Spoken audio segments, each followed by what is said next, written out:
नमस्कार सर्वांना। तर नुकताच श्रावण महिन्याला सुरुवात झालेली आहे आणि या श्रावण महिन्यातील सर्वात पहिला येणारा सण म्हणजे नागपंचमी।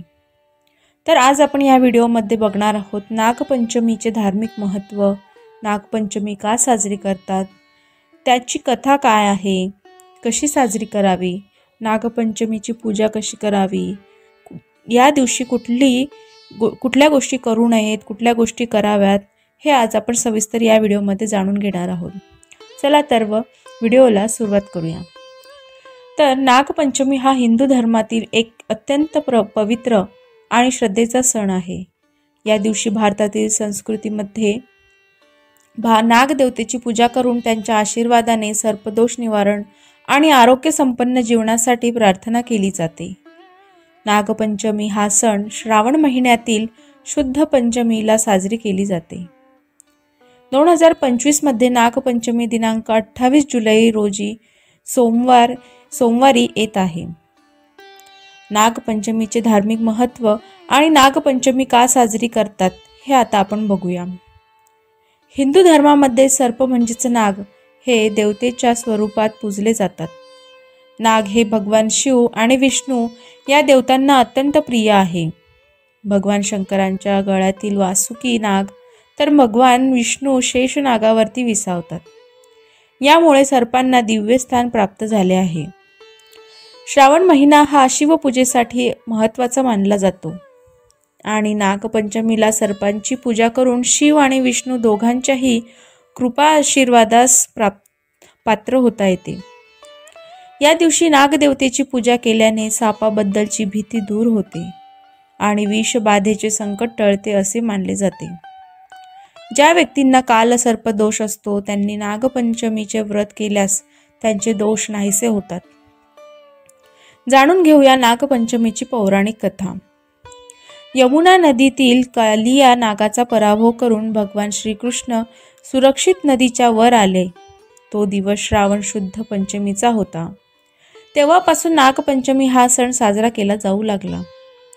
एकदा एक शेतकरी आपल्या शेतात नांगरणी करत होता। शेतकऱ्याचे नांगर चुकून एका नागिणीच्या बिळावरून गेले आणि नागिणीचे पिल्ल मरण पावले। रागाने त्या नागिणीने शेतकऱ्याच्या मुलाला दंश केला आणि तो मुलगा मरण पावला। त्यानंतर त्या शेतकऱ्याने नागदेवतेची मनोभावे पूजा केली आणि क्षमा मागितली। तेव्हा त्या नागिणीचा कोप शांत झाला आणि शेतकऱ्याचा मुलगा परत जिवंत झाला।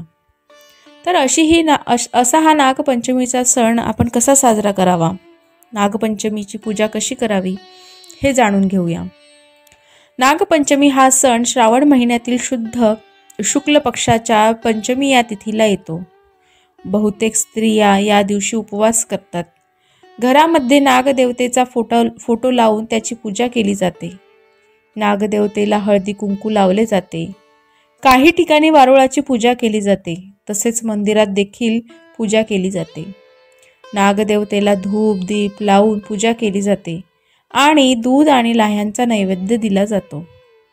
नागपंचमीच्या दिवशी झोका खेळण्याची प्रथा आहे।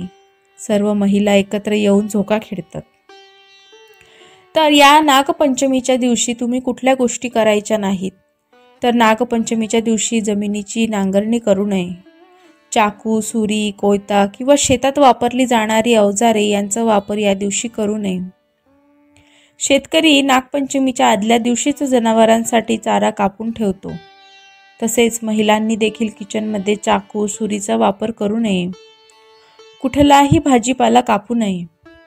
या दिवशी तव्याचा वापर करू नये। आदल्या दिवशीच तवा बाजूला ठेवून दिला जातो, त्यामुळे शिजवलेले पदार्थ आणि दूध लाया खातात। नागपंचमीच्या दिवशी बऱ्याच ठिकाणी तळलेले पदार्थ खात नाहीत। सर्पांना दूध पाजणे टाळावे, हे परिवारणाच्या दृष्टीने हानिकारक आहे। ही माहिती तुम्हाला आवडल्यास व्हिडिओला लाईक करा, शेअर करा आणि चॅनलला सबस्क्राईब करा। धन्यवाद।